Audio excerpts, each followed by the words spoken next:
Breaking news at 6 o'clock this morning. Tsunami warnings and advisories have been issued all across the Pacific. This comes after one of the strongest earthquakes ever recorded hit off Russia's Pacific coast. Good morning. Thanks for checking in with us. I'm Erica Arias. And I'm Bridget Piorlo. It was an 8.8 magnitude earthquake, and overnight we started to get video in of all that tsunami damage. You're looking at some of it behind us here, and this is from the Severokurusk district in Russia. And waves came ashore on Japan's eastern coast. So far, we're only getting reports of some minor injuries in Russia. Hopefully that continues to be the case. We're told there has been no substantial damage from the tsunami so far. So we've got Rachel here. She's going to break down a little bit more details on what this means for people. And a lot of people are concerned about this. Yeah, it's certainly a concern to move forward. We are going to be watching this potential as we still have those tsunami advisories for parts of the West Coast as well as parts of Hawaii this morning. Kind of showing you where it stacks up. This is the 10 strongest earthquakes on record. The most recent after this one being 2011 in Japan at a 9.1. So this is a very strong earthquake, and so we will continue to watch the impacts it has here in the U.S. as we move forward. We also have a heat alert to talk about here locally, so we're going to switch gears as we have this heat advisory that is still posted for today. Another day where we're going to spend a prolonged period of time feeling like triple digits, so you certainly want to avoid strenuous activity outside. If you were able to manage yesterday and you were able to manage Monday, you'll be able to do it today. Just use those same proper precautions. Over in New Haven right now, temperatures are around 78 degrees and the wind is calm. It feels like 80 in New Haven, 75 right now in Chester, 68 degrees currently out the door in Willimantic, and 66 in Torrington. Our humidity is up this morning. You certainly don't need me to tell you that. It has been up for the last several mornings and will continue to do so. Even though we have a drop in the temperatures for tomorrow, it's still going to remain on the humid side. Here's a look at our heat index values for today, feeling like 100 degrees at 2 o'clock this afternoon.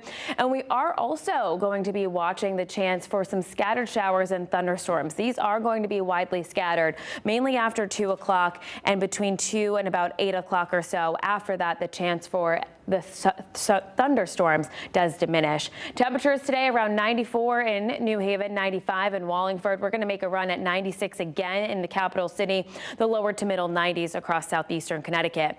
Now on Thursday, we are going to be watching the potential for some heavier rain that arrives after about noontime and continues into our Friday. Noticing we'll start off in the 70s on Thursday. By the time we get to Friday, it's going to be much cooler to start our Friday, but by the afternoon, only getting up to around 73 degrees. There is a chance for some rain in the morning, turning better for the second half of the day and into the weekend. We'll have more details on that and time it out for you coming up in just a bit. 6:03 right now. Let's check in with the roads. And we do have this one issue over in New Britain this morning. So heads up for folks if you're traveling along the 84 area westbound near exit 35. That 36 westbound entry ramp from Slater Road also closed this morning because of that crash involving the tractor trailer. We'll take a live look outside as we look to one lane that is blocked plus the on ramp. So about 2 lanes are blocked this morning, and then the left and center lanes are open. Now we know that volume is light at this hour, but of course, as it picks up, expect to see some delays in the area on that westbound side.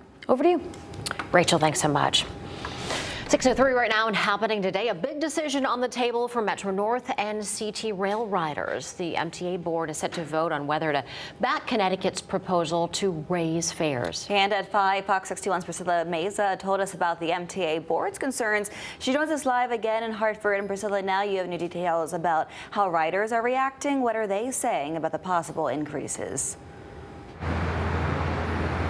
Now, good morning. As you can imagine, there are some strong opinions about this. Now, just last hour, you heard MTA committee members say they felt offended by the 10% increase. Now, the proposed 10% increase. Now, CTDOT wants to increase fares twice in the next year for Metro North stations in the state Shoreline East and the CT Rail Hartford lines. Fares would first increase 5% starting September 1st. Then there would be an additional 5% increase starting July 1st of next year. CTDOT says the increases will help fund services and infrastructure upgrades like new stations and bridge repairs. Some riders have told Fox 61 in the past they always use the rail line, and living living in the urban community, it does affect them, and that they don't think it's a good time to inflate prices. I'm not even sure about that. I don't think it should go 5%. I think it should just be the same how it is right now. I'll say, like, say if I want to go and see my daughter, say if it goes 5% and stuff, that I probably won't have that funds to go and see her. The MTA board meets at 9 a.m. today to vote on whether to support Connecticut's proposal, and we'll be sure to keep you updated on what happens with that vote. Live in Hartford, Priscilla Meza, Fox 61. All right, Priscilla, thanks so much. We know you'll stay on top of it for us. Appreciate that.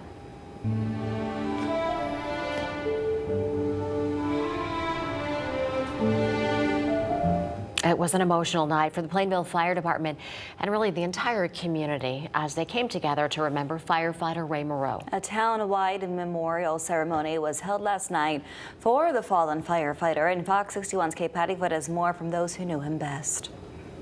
Kind, giving, and selfless are just a few words people use to describe firefighter Ray Moreau Tuesday night at the memorial service at Plainville High School.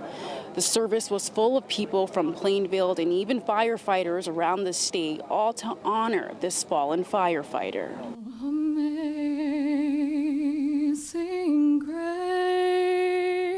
A touching tribute to a man who gave his life serving on the front lines of his beloved town.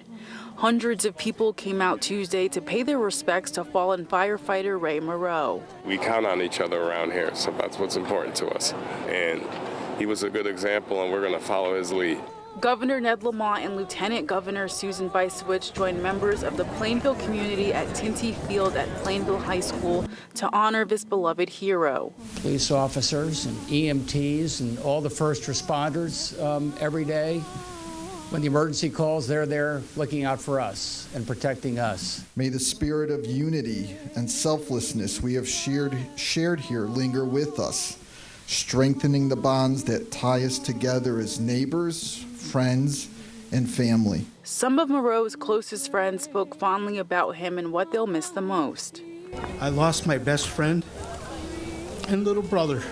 Fire Ray Moreau, you will be missed, but not forgotten. Rest in peace, my best friend and little brother. John Carlo has been the Moreau's neighbors for the last 15 years. He says Ray and his wife Chris are like family to them. It was the night before Easter, and we got a text from Chris and Ray saying, just a heads up, there's going to be some people in your backyard.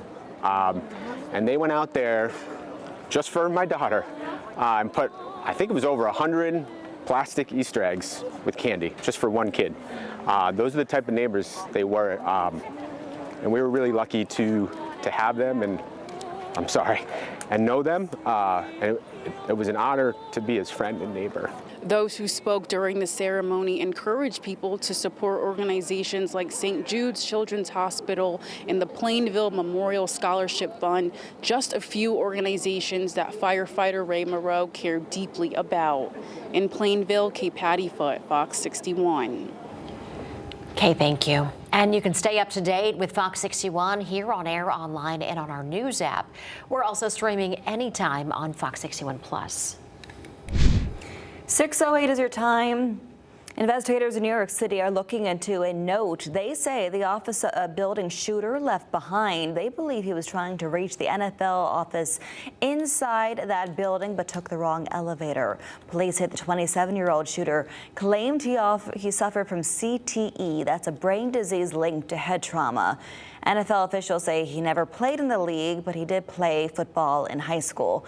Police say he drove from Las Vegas to New York City to carry out the attack. Law enforcement officials also say he had 2 medical holds in Las Vegas as recently as 2024.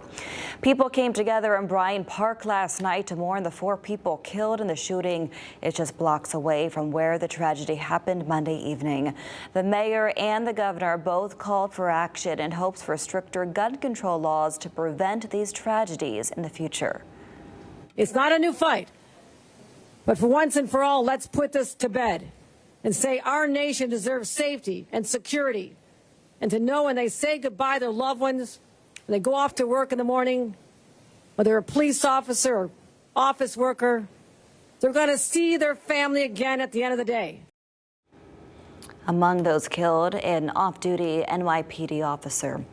Just hours earlier, there was a ceremony that marked the transfer of that officer's body, and that was from the Manhattan Medical Examiner's office to a nearby mosque in the Bronx. 6:10 now. Eversource has responded after Connecticut Attorney General William Tong opposed what he calls a major gas rate hike. Tong is urging regulators to reject Yankee Gas's $193 million request. Yankee Gas is owned by Eversource. He claims the increase could add about $43 a month to the average bill and unfairly impact families already struggling with rising costs. In a statement sent to FOX61, Eversource has pushed back on the claims. It says in part, quote, "The rate adjustment we requested with Puro is driven by the substantial investments we've made and must continue to make in the natural gas distribution system to ensure that our customers have safe, reliable services." They added this review is an essential step to ensure that rates accurately reflect the costs associated with these upgrades, which are necessary to provide the level of natural gas service that our customers expect and deserve.